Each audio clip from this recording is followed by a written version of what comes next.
berjubah hitam dan jalannya pun tidak dengan langkah, melainkan seperti memakai sepatu roda.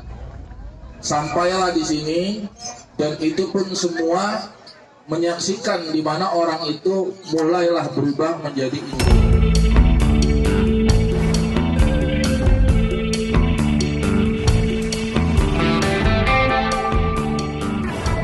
Kisah babi ngepet sempat viral di Depok akhir April 2021. Hewan ini disebut mencuri uang warga di bedahan Sawangan, Kota Depok. Cerita yang diembuskan secara lisan itu pun lantas mengundang rasa penasaran. Warga berduyun-duyun membayar Rp2.000 per orang demi melihat langsung si babi yang menjadi tokoh dalam karangan ini. Selidik punya selidik, cerita babi ngepet ini hanyalah akal-akalan Adam Ibrahim karena ia ingin terkenal. Masyarakat baru tersadar bahwa babi ngepet adalah kisah bualan semata saat polisi datang dan menangkap Adam. Oh no! Masyarakat yang tidak dilatih di dalam cara berpikir rasional, empiris, itu mudah sekali terjebak ke dalam pemahaman-pemahaman yang sifatnya irasional, non-empiris tadi. Apalagi pendidikan kita, itu mayoritas kan masyarakat kita baru sampai level SD SMP. Kemampuan analitis, empiris itu sangat lemah.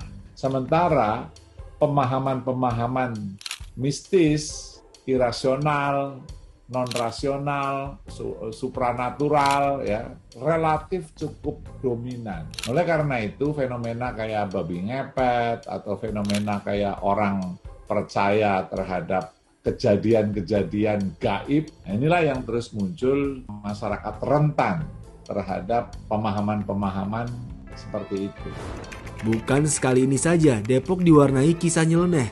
Sebut saja soal keranda terbang, penampakan tuyul, hingga pihak yang mengaku sebagai Imam Mahdi. Semua rekaan itu terjadi dalam 1 dekade terakhir.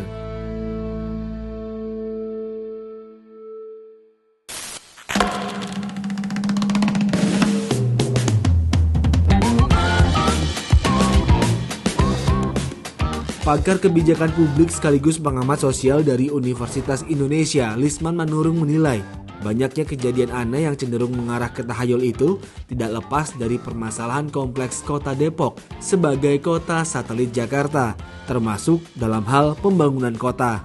Perbandingan antara APBD-nya per kapita di Depok itu 1 juta per orang gitu. Di DKI itu 7 juta gitu, jadi jomplang ya. Jadi artinya semua pembiayaan fasilitas publik itu jomplang 7 kali lipat.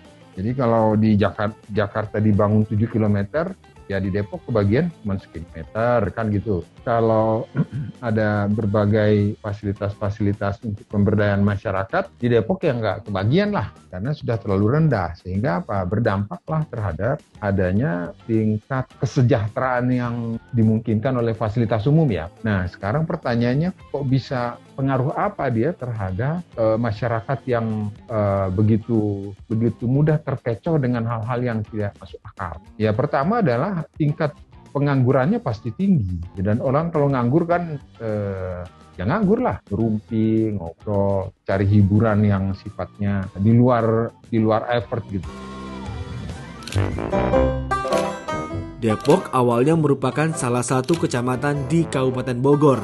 Pada era 1970-an, pemerintah membangun Perumnas. Langkah ini menarik sejumlah pengembang membuka lahan perumahan di Depok. Depok semakin menggeliat. Pemerintah kemudian menjadikan Depok sebagai kota administratif pada 18 Maret 1982. Pada 1987, kampus Universitas Indonesia di Depok mulai digunakan. Perkembangan kota administratif Depok kemudian semakin pesat atas usulan pemerintah Kabupaten Bogor dan pemerintah Provinsi Jawa Barat. Secara resmi, Kota Depok terbentuk pada 27 April 1999. Hayati Sari Hasibuan, dosen planologi dari Universitas Trisakti, dalam rubrik Opini Kompas 17 Mei 2005 menyatakan, Depok berubah menjadi kota. Seketika, pembangunan perumahan pun kian masif selama 6 tahun berikutnya. Pemkot Depok membuka lebar-lebar para pengembang swasta membangun perumahan. Sejalan berdirinya pusat-pusat belanja di sepanjang Jalan Margonda Raya. Kalau melihat angkatan kerja di Depok, sebagian besar itu kan bekerja di Jakarta. Sebagian lain di mana kan gitu. Sebagian lain orang-orang yang mempunyai keterbatasan dalam keterampilan dan lain-lain itu menghuni kawasan-kawasan slum di Depok. Nah, yang kedua, luas Depok itu 200 km persegi. Tetapi kepadatan di Depok itu tidak merata. Jadi banyak wilayah yang memang tidak ada akses jalan raya dan lain-lain. Tapi di kota Depok sendiri, ya, yang namanya tempat orang bermukim itu hanya sepanjang jalan-jalan utama gitu loh. Karena apa? Karena keterbatasan biaya untuk membangun infrastruktur, ya. Dari data Badan Pusat Statistik, angka pengangguran di Kota Depok pada 2019 sebesar 6,11% atau di atas angka pengangguran nasional yakni 5,28%. Sejumlah 19,6% warga Kota Depok adalah komuter dengan daerah tujuan utama adalah DKI Jakarta. Di sisi lain, pembangunan terpusat pada sekitar Jalan Margonda Raya sehingga pembangunan Depok secara keseluruhan menjadi timpang. Depok sendiri hampir sedikit investasi di sektor industri, ya. Karena baik secara geografis jauh ke pelabuhan kan dan tidak punya lapangan terbang.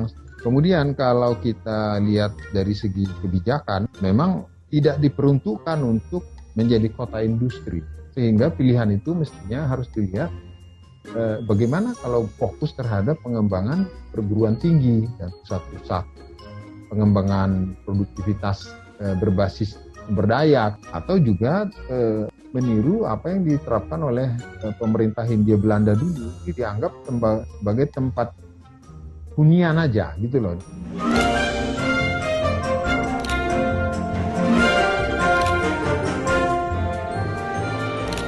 Ada mungkin perasaan dari elit kepemimpinan di Depok itu, ya kita sudah tetap begini ya begini aja kan gitu. Nah, ini yang riskan, ya.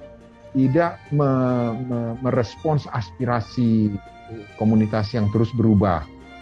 Kalau komunitasnya kosmopolit, ya, lebih banyak berinteraksi dengan pihak lain, ya nggak mungkin lah cerita begitu kan, ya. Kalau ketemu kantor terus tadi malam ada babi ngepet, babi apa ngepet di mana tuh babi gitu, pasti ketawain. Tapi karena terjadi semacam pola hidup komunal, ya, rural, tapi di suasana perkotaan terjadi alienasi. Alienasi itu maksudnya ya mereka merasa tidak nyambung aja walaupun begitu ramenya, tapi merasa itu orang lain kan gitu. Mungkin juga orang-orang itu lihat bolak-balik mobil, motor, apa segala macam, tapi tetap dengan kepercayaannya bahwa ini adalah babi ngepet. Tidak merasa ada apa-apa gitu loh. Terasing dengan keadaannya sendiri karena sudah jadi asing semua kan. Dia ada di situ, tapi karena dia tidak nembus, ya kan, jadi dia membungkus dirinya sendiri.